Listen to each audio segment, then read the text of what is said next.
Hey guys, Eric Kirkpatrick, Bible Belt Outdoors. Today I'd like to talk to you about this little species of bird that usually mixes itself up with ducks.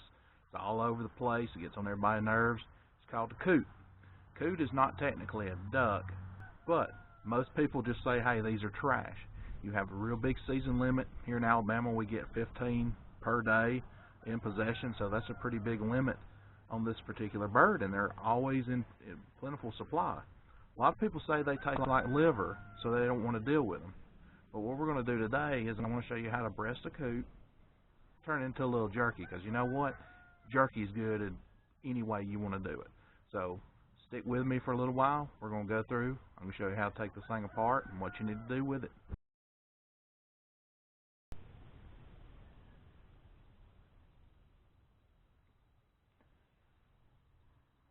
Alright guys, so here's our coot. I want to show you a couple of little features on here. If you noticed, in a coot, their feet are not webbed.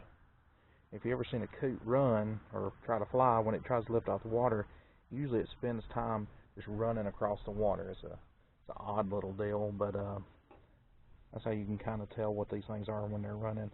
They're usually together, but mallards and divers, a lot of other ducks like to hang out with them because they feel safe, because most hunters don't want anything to do with a coot. But what I'm going to show you here is I'm going to show you the best way to get the breast out of here.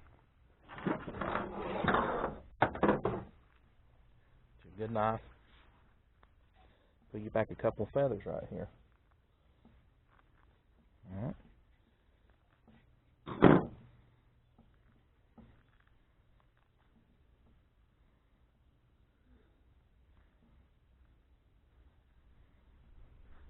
Okay.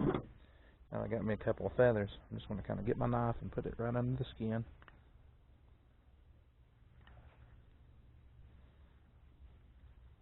Don't damage the meat. Kind of pull that back. Just kind of pull that back. Now, the reason people don't like coot is they say it's a fishy bird. Well, this is why it's a fishy bird. They dive down, they have a lot of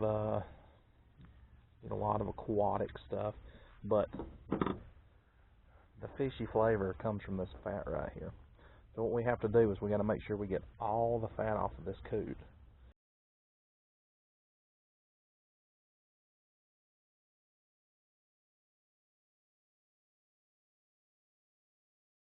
All right. If you look right here on the breastbone, follow right along with your knife, and you want you to have your real good sharp knife when you're doing this. It'll make life so much easier. Just take your time, not in a hurry.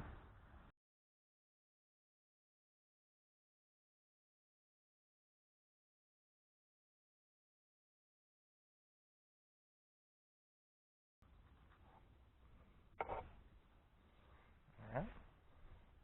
As you can see, not much meat, but you get about 15 of those and you go with a couple of your buddies, you limit out on coot. Hey, that turns into a lot of jerky. And what's good while you're sitting in the blind waiting to kill ducks? Jerky. That's right. What I'm going to do is I'm going to take this. I'm just going to put this in a thing of water.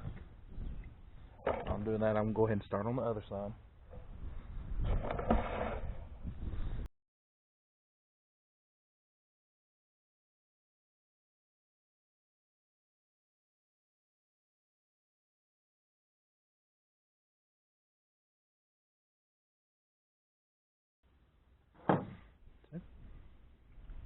A little piece of meat. I hope you've enjoyed this little video. I'm going to get a couple more of these coot and cut them up and give me a little bit more meat off of them and marinate them after I soak them. Of course, always soak meat overnight. The best thing that most time I always just take any kind of meat, goose, duck, whatever, and I soak it in a salt water mix, basically. Stick it in a little salt water bath, stick it in my fridge, cover it up, leave it in the fridge overnight. Pulls a lot of the blood out, gets a lot of that game flavor out. Then after that, after I've had a good soak, I'll let it marinate in the fridge, maybe 1 or 2 nights, and I'll either cook it in the skillet for this coot. What I'm going to do, like what I do with most of my goose breasts, I'm going to take it and I'm going to stick it in my dehydrator, and I'm going to make me some jerky. So hope you've enjoyed it. Thank you, and check us out a little bit more. Once again, this is Eric Kirkpatrick, Bible Belt Outdoors.